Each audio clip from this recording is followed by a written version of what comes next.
Okay, so I want to continue on the previous lesson on systems. And one of the key tenets in the systems that I've created, before you're gonna be super wow, it's documentation. Wow, right? Blew my fucking mind. Okay, I think people underestimate the importance of documentation. People think of systems as this really complex visual aid with charts and lines and databases, relational databases, Notion databases, Excel databases, automation everywhere and linking things here and there. Sure, that's a very complex system. I'm not that kind of a complex person. I think in minimum viable systems that work. To me, that's important and that's what I've created. So everything relies on documentation. We have all these systems in place. I have a lot of systems in my life. The team and the company has a lot of systems that's all linked to each other and databases, and we document everything. Okay, 3 reasons why documentation is important. Number 1, documentation in general helps us to share information. We are in a remote-first culture, a remote-first async world. The thing about remote, we're here remote now, right? And the thing about remote is that it loses a lot of dimensions of communication. When you meet someone in person, when you're communicating, it's not just the tonality and the words you hear. It's the body movement, it's the mood, it's the context of the environment that you're in. In a remote world, in a digital world, you lose all of that context. You lose all of that channels of communication. You lose all of that avenues of getting the information through non-verbal communication. And this is why documentation is extra important, because documentation is where you type everything down. At least you know that that one level of communication is there, the written. And then what we do in documentation as well, we create videos, like what I'm creating for you right now, videos. Because videos is at least that's where you can understand tonality. You can see body movement. I speak with my hands.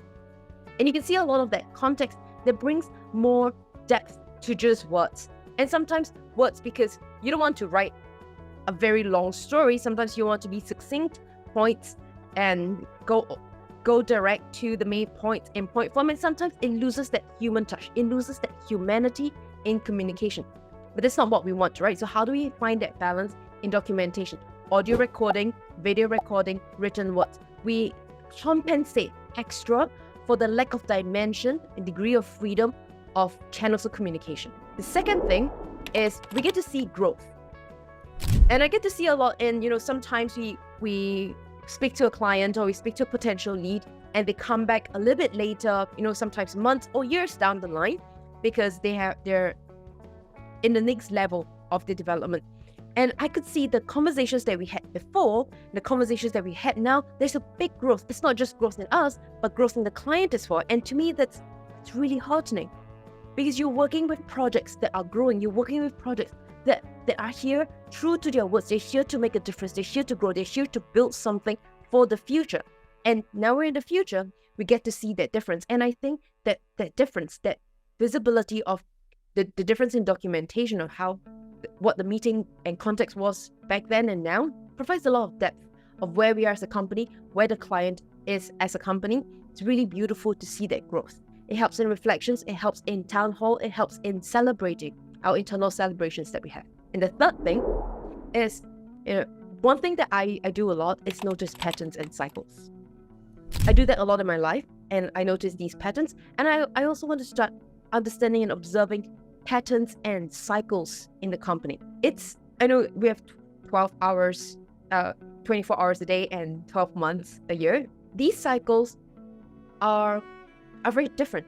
Sometimes the mood can be very different, the seasons are different, and it impacts people. I know which months I'm most productive. I know which periods of the day I'm most productive because I document, I observe patterns. I also want to start observing this in the conversations that we have in clients, in the conversations that we have internally, and figuring out when is the optimal best time for people to do their best work. We are not robots. We are not AI that works in a snap of a finger. You pay $20 a month for ChatGPT. Because we're humans, there is variability in the output. There's variability in energy. And that is fine. That's normal. That's normal because we're humans. And so how can I understand these outputs and help people to do the best work of their life. I think that's very important, and that's where documentation comes in. So there are two key general systems that I want to talk about. And sure, there are a lot of other, systems of how we run and operate and how do we achieve efficiency. That's something we can talk about next time. But I want to talk about two systems. The first one is values and principles. The next one is people. And it sounds very cheesy, but I'll explain and it will make sense, okay? So the first one is values and principles. I think it's important to live a principled life and to have strong values and principles as an individual. I believe everything that we get, materialism or reputation, money, whatever, they do not define who an individual is. Tomorrow I can wake up and lose everything, and I will still be me because I have my values and principles. These cannot be taken away from me. Values are the directions of life. How I decide to live life and why I do what I do. Principles are attached to values. Principles are more of the guiding stone, the guiding path, the flashlight when it's dark for you to move towards that value. Value is a little bit more abstract. And then principles are the directions or the steps, the reminders, the values or the why of how to get to that value, the abstract idea of a value. So I have that in a personal life, and I also have that in the company. So in the company, there's 6 key values. The acronym is FACT-E. FACT-E-E. FACT. F for first principles. A for adaptability. C for curiosity. T for trust. And then 2 E's. One is experimentation, and one is empathy. I think it's important to be grounded to values, to have values, because at the end of the day, who you are is really the values that you have in your life. And who a company is should be grounded to these values. Because the values are actually what makes a company, what makes people stay, what are the priorities the company focuses on. And it's easy for us to just focus on some Ponzi-nomics and we can build some fantastic Ponzi-nomics supply side bullshit economy, but it doesn't sit well with our principles and our values. And one of the first value is first principles. I think it's important to be very principled, and that's how you make good decisions. That's how you grow in a consistent manner, and that's how you make sure that the company or the individual lasts for a long time. I'm here to build an empire. I'm not here to build some Ponzi-nomic things, get a couple of bucks, and then delete my name off the internet and then rest. It's not what I'm here for. I'm here to build an empire. I'm here to build something great, something that lasts the span of the time. So that's values. Back to you. Principles are the guiding principles that is linked to the various values that we have. So things like the first principle of, I told you we are remote first, we're async first, and that's a lot of documentation. So one of the first principles that we have, the principles that we have is linked to first principles, is async first and sync later. Do all the documentation. A lot of things can be done with written words and typing up. Do all that. We sync after to clarify some things. Saves a lot of time. And a lot of meetings can be emails. So this is exactly how we practice them. If it can be an email, it will be an email. It doesn't have to be a meeting. We talk about adaptability. Markets change a lot. We're in crypto. We're in a VUCA area, volatile, uncertain, and it changes very quickly. So it's important to be adaptable. And even the incentive mechanisms that used to work in the past might not work now. And that's fine. That's completely normal. When building an economy, the economy changes. That's why the economic policy changes. The economic policy of Singapore 50 years ago doesn't work today because Singapore has grown as an economy. The market structure changes, so the economic principles and economic policies also change. And adaptability is very important, not just within the company and in industry, but as we work with projects, because we're working with live economies, how do we help them to adapt to the changing market structures? Third one is curiosity. So things like bias to action. If you're curious enough, go and take action, go and test, go and try them, which is linked to experimentation. And Be open, be curious, go and explore, keep learning, figure out what's new out there. It can get very overwhelming, especially there's so much research coming out of the crypto space on the technical side, non-technical side, every single day. It can get very overwhelmed. And so choose your poison, choose what are the areas that you want to focus on, and then share with other people. Be curious about your colleagues, be curious about who you work with, be curious about what new ideas that a client could have, or be curious about what new ideas this new project has. That's completely fine. And it's good to be curious.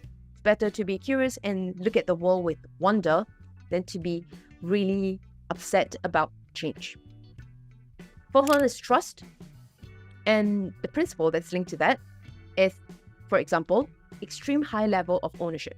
And I think this is quite interesting because high level of ownership is not something every company embraces. And it's fine, different companies, different cultures, different stuff. None of my business. In our company, we embrace a very high level of ownership. You own certain parts of the company. You own certain outputs. You own certain responsibilities. You own certain key results, or you own certain areas of value creation. You own certain parts of the product. And this is where trust is generated as well. Because I don't just trust for no good reason. I verify and then I trust.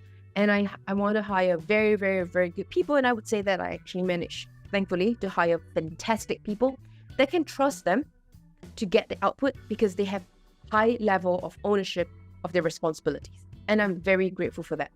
Because to me, that's a sign of a good team where I hire people way smarter than me. Because you know what? I only know so much. I only know very, very specific area deep, but I don't know a lot of different things. So I hire people that's super smart. They own other things that I don't know. And we work together and I learn so much from them. And I love that. I trust them very much. Fifth one is experimentation. So when people think of experiments, as an economist, right? You think about creating an experiment, you've got hypothesis, how you design an experiment, how you look out for biases, and then you construct this complicated thing. One thing that I have relaxed a lot and learned a lot is minimum viable.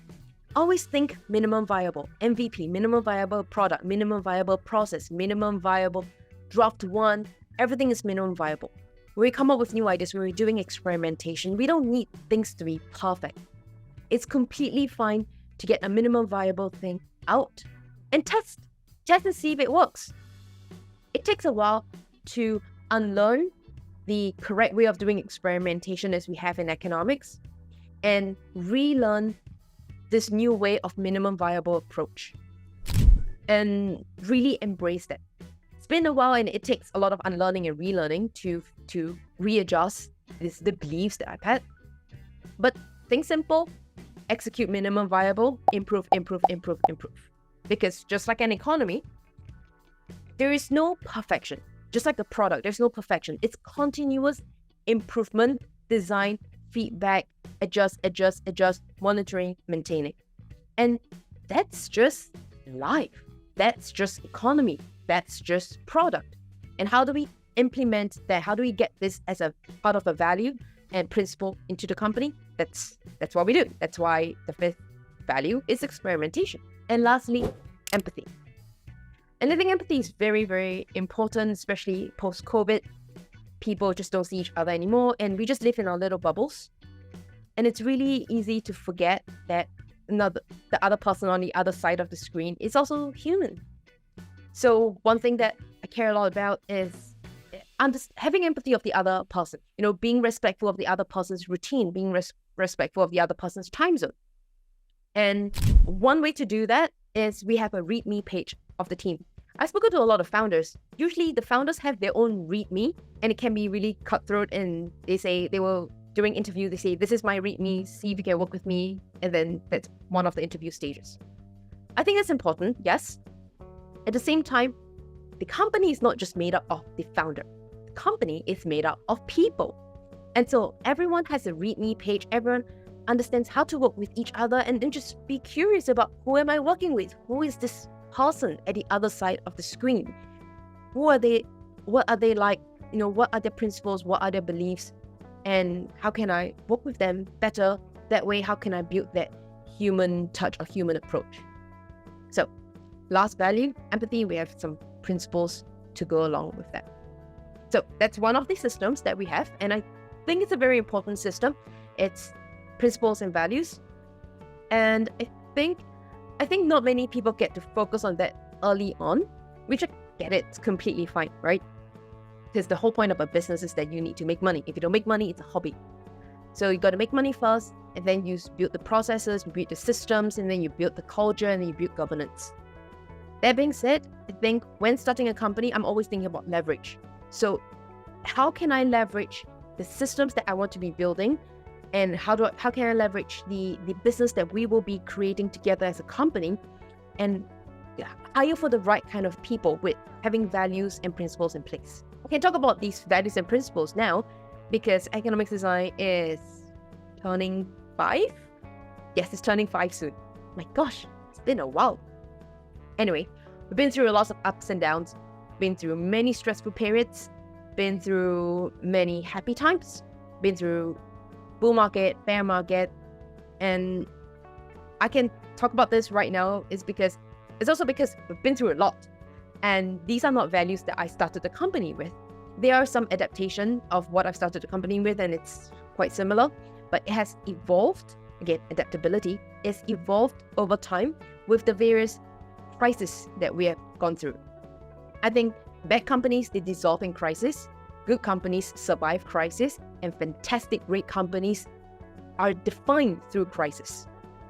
And I'm taking every crisis as an opportunity to shape us of what our values are, what our principles are, and how we behave as a team. Because at the end of the day, we are not just individual people coming together, working like an agency. It is a company. It is a company, a team coming together to perform and produce as a company. And I think the thing that binds the company together are values and principles. Which brings me to the second point, people. And I try to create a lot more systems around people.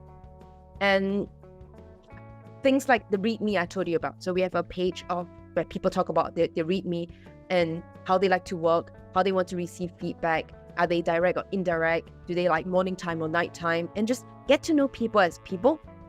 And then and then there's, of course, there's performance reviews that is mandatory. Actually, I learned that last year, mandatory to do performance review. And then there is frequent one-ones where we have very transparent communication and conversations. I think that's important to have, especially when we're all remote and it's all via screens. Having clear one-ones and explicit expectations being shared.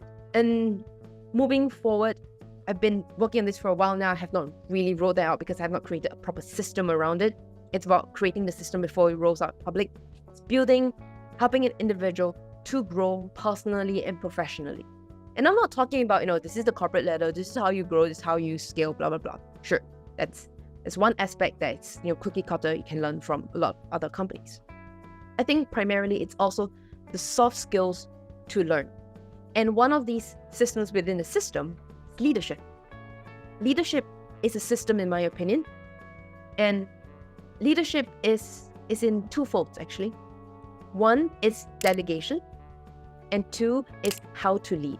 When it comes to delegation, to me, key leadership, how you know leadership is successful is that you've built a system where you can be gone and things still work, people still work together, and they still produce the output. And to me, a leader is someone who has successfully replaced themselves with a system that continues to be sustainable and continues to perform in a high level, high performance and high output without this individual. And a leader is all about building that system, replace yourself, and then go to another field, build the system, lead, replace yourself. That's a sign of a good leader. You replace yourself with a system, and then of course you train other people, they take over, and then they improve upon the systems that you have built. And what does that look like? That looks like delegation, that looks like building a system, that looks like creating processes that anyone can take over. One thing that I was struggling with earlier on in building economics design was that I knew how to do certain things. And I knew that it's easier for me to do it because it takes me 10 minutes or maybe it takes me 2 hours to build some specific thing. But to delegate it to someone, I need to provide the context, I need to provide the how-to, I need to provide the procedure, the process, the system, and then it takes them 2 days, and I still need to spend half a day to vet and edit and make sense out of things. It was very annoying. But delegation is all part of the systems, all part of the process. Delegation is key to leadership. There are a lot of leaders out there, they are great individuals, they're super smart and they lead companies, but they don't know how to delegate. And they don't know how to leverage the skill set that they have. I think when you have a system in place, you get to leverage the system, the skill sets that you have into how-to, into know-how, into processes that other people can take, improve upon them, because let's be honest, nobody's perfect over here. I know how to build a system, someone knows how to improve upon that. And that can only work if I actually have the system out. So I did a lot of documentation in the past and give it to someone, could be an intern, could be a new associate, could be someone I just hired, and test the system, improve it, and then that's how we scale and grow. Until it reaches to a certain degree that this system doesn't work anymore. Someone else comes in, builds a brand new system. And that's how we grow, that's how we adapt, that's how we experiment, and we keep improving as we grow. So leadership is a system, and it's about delegation. Second thing about leadership is how to lead. And this is a little bit more soft skills than hard skills and systems that we have in place. And this is where a lot of one-on-one mentoring, training, teaching, imparting skills, documenting, sharing like this is going to be key. How to lead. And if I can summarize how to lead into 2 points. The first one is when it's good feedback, share it publicly. Shout it out loud, share it, celebrate it, and give kudos in a public space. When it's negative feedback or feedback that can to help someone to improve and change and grow, do this privately because you want to help the other person to save face. You want to help the person to grow and become better, but you don't need other people to know. It's just between these two individuals, and that's one important thing in being leader. And that's where empathy also comes in. So it's a lot of talk, but basically to summarize, today we talked about systems. And I think systems are very important because they help us to compare our growth, to understand and notice patterns, and to document, because once we document, we can share the knowledge a lot more. And basically, this is how a lot of ancient civilizations are still things that we study today. Look at the classics that you study in Europe. It's all because these are all documented. When you're documenting, you can learn, you can grow, you can impart that knowledge to the next generation. So systems are very important, documentation is very important. The two key systems, two big macro systems, other than the operational stuff, are having company values and principles, and also people as systems to help people shine and grow and become leaders and become strong individuals in the professional sense and in the personal sense. So hopefully this gives you some idea of the systems that we have, systems that we're building. None of this is perfect. None of this is final version. It's always a draft and an ongoing draft, a work in progress, and constant improvement as we go. So hopefully this gives you some insight of how we work, and I hope you also get some insight of how you can improve yourself, or maybe take this into your company and improve the company processes that way. We share the lessons, the learnings, and we grow together to make the future so much better than it is today, because we do have the power to do that. Till then, I'll see you in the next time. Bye.